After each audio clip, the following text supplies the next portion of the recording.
दोस्तों आज की वीडियो ज़रूर मैं बोलूँगा इंपॉर्टेंट है, क्योंकि आज मैं लाया हूँ थंब रूल जो एक बिल्डर, कॉन्ट्रैक्टर, सिविल इंजीनियर के काम आते हैं। 3 टॉपिक में लाया हूँ।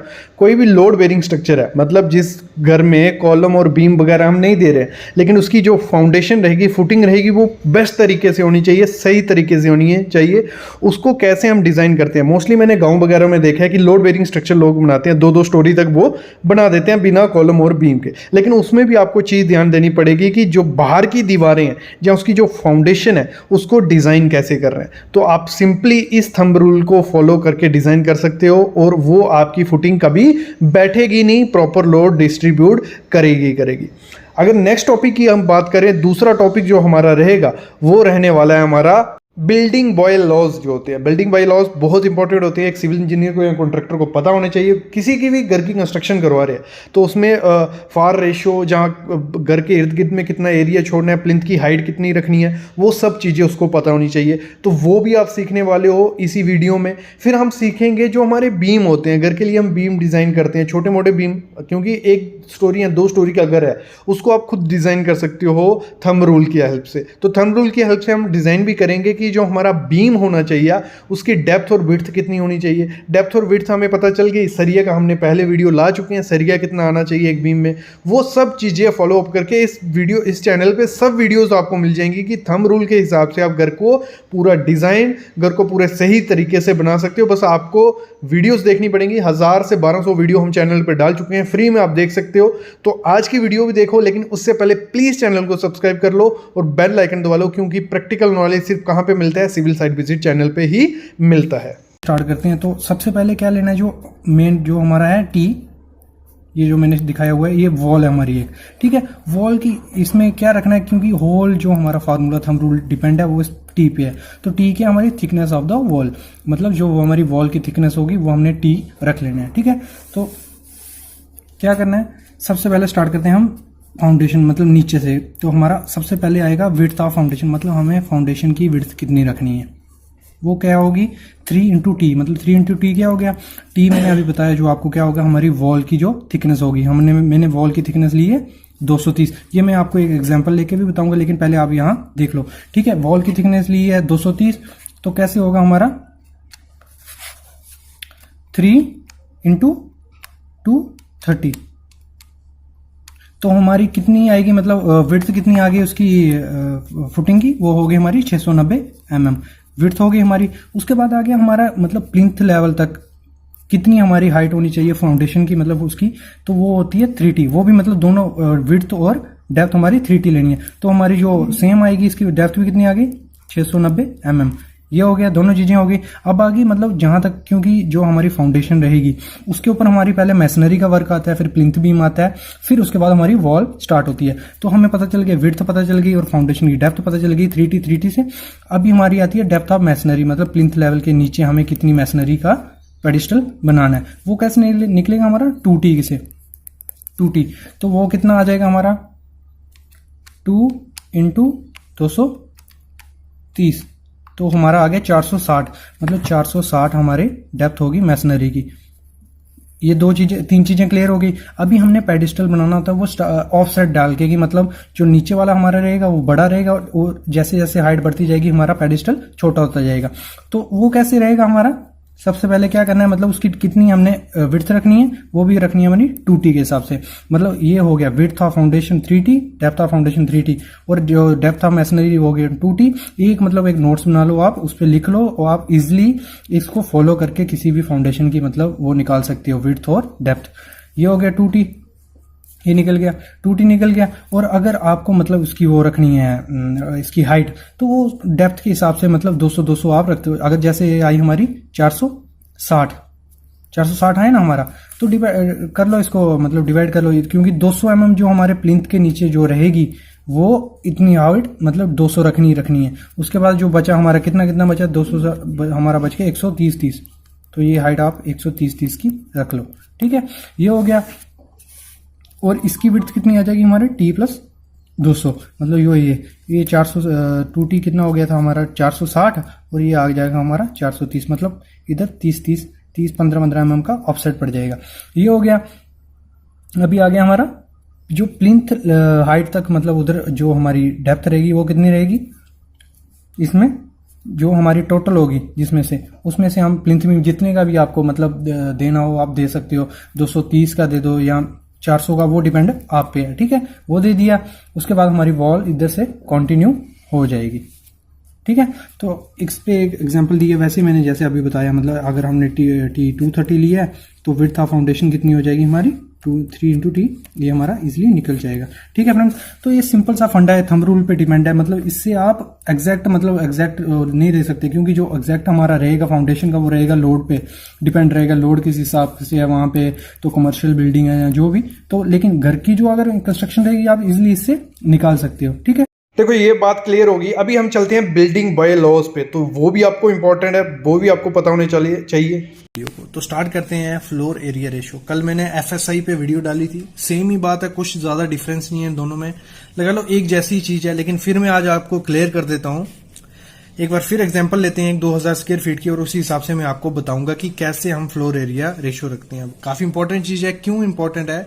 क्योंकि अगर आपने इस हिसाब से घर नहीं बनाया अपना, जहां आपने बिल्डिंग इस हिसाब से नहीं बनाई, आपकी म्युनिसिपल कॉर्पोरेशन आपको इसको तोड़ सकती है। अर्बन प्लानिंग वाले ये वैल्यूज आपको दे देते हैं, उसके हिसाब से आपको ये बनाना होता है। अगर एवरेज वैल्यू लेके चले, रेजिडेंशियल की बात कर रहा हूं मैं, जहां हम लोग रहते वगैरह है, रेजिडेंशियल कमर्शियल वाली बिल्डिंग नहीं, तो अगर 2000 से 20,000 स्क्वायर फीट है तो 3 से 5 उसका एफएसआई रहता है, ठीक है।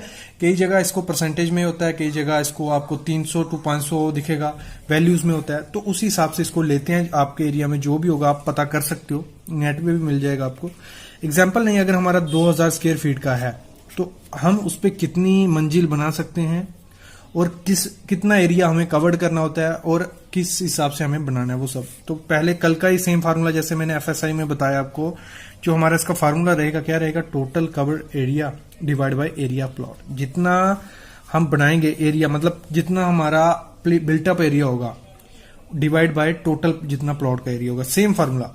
अगर एग्जांपल लेके चले हम कि हम एक 2000 स्क्वायर फीट का है, उसमें हमने 1500 स्क्वायर फीट बना दिया, बाकी सेट बैक वगैरह छोड़ दिया। इस पर 2 वीडियो आ चुकी हैं, जिन्होंने नहीं देखी है डिस्क्रिप्शन में लिंक दे दूंगा, देखो, उनमें सब क्लियर किया है। बिल्टअप एरिया, कारपेट एरिया, जो भी एरिया रहते हैं, फिर आपको आएगा ये जो हमें, देखो कोई भी घर बनता है अगर उसको अकॉर्डिंग हमें म्युनिसिपल एरिया में बनाना है तो बहुत कुछ चीजें फॉलो करनी पड़ती हैं, set back, rear distance, covered area, FSI वगैरह, ये सब चीजें आपको देख के ही घर बनाना पड़ता है। तो वो सब चीजें आप मैं क्लियर करूंगा बिल्डिंग बॉय लॉज में, ये आपको हर सिविल इंजीनियर को आने चाहिए।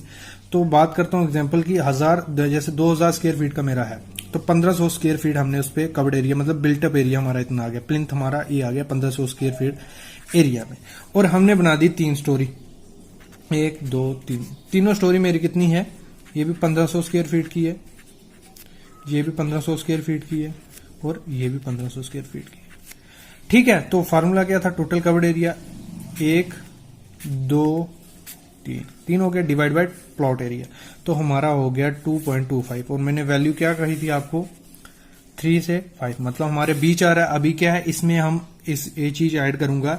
अभी देखो इसमें हम एक और स्टोरी बना सकते हैं ऊपर,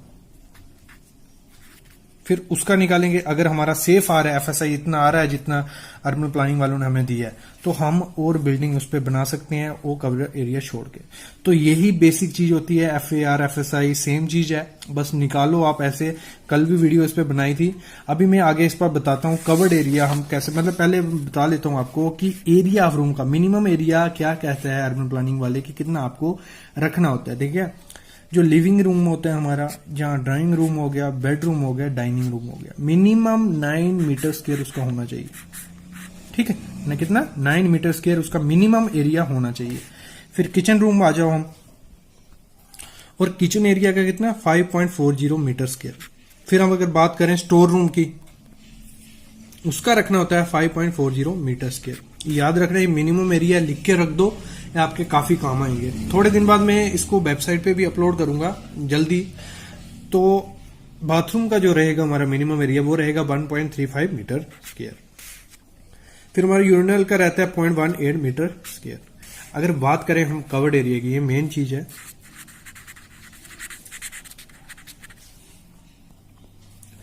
कवर्ड एरिया पे भी डिपेंड होता है कि अगर देखो आपके पास पूरा प्लॉट है, पूरे प्लॉट पे आप कभी भी कंस्ट्रक्शन नहीं कर सकते, आपको कुछ ना कुछ हिस्सा छोड़ना पड़ता है। वो हिस्सा कितना होता है वो मैं इस बताता हूं आपको परसेंटेज के हिसाब से। देखो 100 से 200 मीटर स्क्वायर आपका एरिया होगा, अगर ये आ गया 200 मीटर स्क्वायर हमारा एरिया, तो 60% एरिया उसमें कर सकते हो। 60 में आपका घर आ जाएगा, बाकी 40 आपको खाली छोड़ना पड़ेगा। ये एक रूल है। अगर 200 से 500 मीटर स्क्वायर आपका एरिया है तो 50% उसमें से आप यूज कर सकते हो, 50-50 बाकी आपको छोड़ना पड़ेगा। छोड़ना इन द सेंस उसमें आपका गार्डन वगैरह ये चीजें आ जाएंगी। मतलब बिल्कुल अब पूरा ये नहीं है कि आपके पास 1000 स्क्वायर फीट का एरिया है, पूरे 1000 स्क्वायर फीट पे आप घर बना दो, ये कभी पॉसिबल नहीं है। अगला 501 से 1000 स्क्वायर, इधर 201 था, 501 से 1000 मीटर स्क्वायर होगा तो 40% आप उस पर कंस्ट्रक्शन कर सकते हो। 1000 मीटर स्क्वायर है तो 34% उसमें कर सकते हो। और बाकी बात रही जो हमारी, आपने मार्केट वगैरह में घर वगैरह देखे होंगे, उसमें उन्होंने लगभग कवर किया ही होता है, थोड़ा बहुत जगह छोड़ी होती है, तो उधर 70 से 80% हम कर सकते हैं। वो भी डिपेंड होता है, मैंने कहा ना ये हर स्टेट में अलग अलग है, तो आप स्टेट फॉलो कर सकते हो। अपने अर्बन प्लानिंग वालों के पास जा सकते हो, उनको पूछ सकते हो कि हमारा कवर्ड एरिया कितना ले सकते हैं। तो ये ऐसे डिपेंड होता है। अगर मार्केट में घर होगा तो 70 से 80% एरिया आप कंज्यूम कर सकते हो। नेक्स्ट मैंने प्लेंथ की बात की थी, तो जो रोड लेवल होगा ना आपका, मिनिमम आपको 450 mm उससे ऊंचा ही रखना, मतलब 1.5 फीट जितना आपको प्लिंथ आपका ऊंचा होना चाहिए रोड लेवल से। ये रोड आ गया मेरा, और यो जो प्लिंथ की हाइट होगी ना, ये आपकी कितनी होनी चाहिए, 450 mm या 1.5 फीट आपका होना ही होना चाहिए। ये चीजें थी। तो बिल्डिंग, देखो बिल्डिंग बाय लॉज आपको पता चल गया। अभी थंब रूल जो है वो बीम की डेप्थ और विड्थ कैसे निकालते हैं वो भी आपको पता होना चाहिए। पूरा स्टैंडर्ड फार्मूला रहेगा, पूरा देखो आप इजीली कैलकुलेट कर सकते हो उसके बाद। तो टॉपिक स्टार्ट करते हैं हमारा thumb rule for beam size. मैं पहले थंब रूल बता देता हूँ। If the building height is, मतलब 3 स्टोरी की बिल्डिंग है आपकी, ठीक है, तो उसमें बीम स्पैन है, बीम स्पैन पे डिपेंड है। बीम स्पैन अगर 6 मीटर से छोटा तो हाइट कितनी रहेगी हमारी, 300 mm, ठीक है। ये हाइट बता रहा हूँ, मतलब बीम की, ये ऐसे। इसकी विड्थ में बाद में बताता हूँ क्या फंडा है उसका। हाइट कितनी रहेगी अगर 6 मीटर स्पैन है, 300। इसको देख के आप बीम दे सकते हो, क्योंकि ये थंब रूल है और ये मतलब काफ़ी बिल्डिंग या हाउस उस पर नोटिस किया और प्रोवाइड किया गया है। तो बीम स्पैन अगर हमारा 6 मीटर से 9 मीटर तो हाइट कितनी रखनी है, 350 mm। और अगर बीम 9 मीटर से 12 मीटर का स्पैन है उसका, तो हाइट कितनी रखनी है, 400 mm। और अगर बिल्डिंग की हाइट 4 से 9 स्टोरी है, अगर स्पैन आपका 6 मीटर का, तो उधर कितनी हाइट रखनी है, 400 mm हाइट उसकी कर देनी है। और 6 से 9 मीटर उधर कितनी कर देनी है हाइट, 500 mm, ठीक है। और अगर बीम मतलब स्पैन है उसका 900 से 12, स्पैन क्या बात कर रहा हूँ मैं, ये जो ये स्पैन रहेगा ना, ये वाला अंदर कॉलम के, तो ये अगर आपका 9 से 12 मीटर है तो कितने 600 हाइट बीम की हाइट कर देनी है, ठीक है। अभी मैं बताता हूँ, ये हो गया हमारा स्टैंडर्ड वे से। अभी मैं थंब रूल से बताऊँ, थंब रूल हो गया हमारा, स्टैंडर्ड वे से बताऊंगा कि कैसे निकालते हैं। इस पर एक मेरी वीडियो पहले भी होगी, वो भी डिस्क्रिप्शन में लिंक दे दूंगा, आप देख सकते हो। अगर सिंपली स्पोर्टेड बीम है, ठीक है, उसका फार्मूला क्या रहता है, L/D/20 एज पर इंडियन स्टैंडर्ड 456/2000 के हिसाब से ये फार्मूला उन्होंने दिया है। उसकी विड्थ निकालेंगे, और ये जो वैल्यू आती है ये मिनिमम होती है, इससे ज़्यादा प्रोवाइड कर सकते हो, इससे कम आप प्रोवाइड नहीं कर सकते हो। तो देखो, this should not be more than 1/4 of clear span, मतलब ये बोल रहा है कि जो हमारा क्लियर स्पैन होगा उसके 1/4 से ज़्यादा उसकी डेप्थ नहीं होनी चाहिए। और ये मतलब इतनी होती भी नहीं है, क्योंकि अगर आप इस 1/4 करोगे अगर 3 मीटर का तो बहुत ज़्यादा हो जाएगी, तो इतना डेप्थ हम हाइट उसकी होती भी नहीं है। तो हम एग्जाम्पल लेके निकाल देते हैं कि डेप्थ कितनी आएगी। अगर 6 मीटर स्पैन है हमारा, ठीक है, तो 6 मीटर इसका दिखा देता हूँ मैं पहले कि अगर 6 मीटर स्पैन है तो कितनी आई उसकी डेप्थ, 1500 mm। तो इतना बड़ा बीम आप कभी मतलब प्रोवाइड नहीं करोगे। अगर हम इस फार्मूले से हिसाब से जाएं तो क्या रहेगा हमारा L/D, तो D हमारा L आ गया हमारा 6 मीटर था, तो D हमारा 20, तो हाइट कितनी आई 300 mm। तो हमारी बीम की साइज कितनी होगी 300 mm, जैसे मैंने थंब रूल में बताया। तो अगर फार्मूले से निकालेंगे तो सेम उतनी आई हमारी भी। अगर अब निकाली है हमने विड्थ इसकी, तो विड्थ का फार्मूला क्या है, V upon D equal to 0.3 as पर इंडियन स्टैंडर्ड 13920 2016 के हिसाब से। तो B कैसे निकालेंगे, 0.3 इंटू डी, जो हमारा D आया होगा, मतलब जो हमने यहाँ पे उसकी हाइट निकाली होगी, डेप्थ निकाली होगी। तो 0.3 इंटू डी कितना है, 90 mm। तो हमारा एक चीज़ हमेशा याद रखना, जो विड्थ होगी वो 200 mm से कभी कम नहीं प्रोवाइड करनी है। कोई जो बीम है हमारा, उसकी विड्थ कभी भी 200 mm से कम प्रोवाइड नहीं करनी है। तो इधर हम विड्थ कितनी 200 mm दे देंगे इस बीम में, ठीक है, 6 मीटर है। तो क्योंकि अगर ज़्यादा प्रोवाइड करोगे कोई दिक्कत नहीं है, एज पर इंडियन स्टैंडर्ड इसके हिसाब से कितना 200 mm मिनिमम आपको विड्थ प्रोवाइड करनी है। तो ये आज का टॉपिक था हमारा कि डेप्थ कैसे निकालते हैं थंब रूल से, स्टैंडर्ड से। और नेक्स्ट वीडियो आने वाली है हमारी, अगर आइसोलेटेड फुटिंग है उसकी विड्थ और लेंथ और विड्थ कैसे निकालेंगे, मतलब फुटिंग है ये, इसकी ये डायमेंशन क्या रहेगी, ये कैसे रहेगी, और कॉलम का अपना तो है ही। तो ये डायमेंशन निकाला मैं नेक्स्ट वीडियो में बताऊंगा। Thank you friends.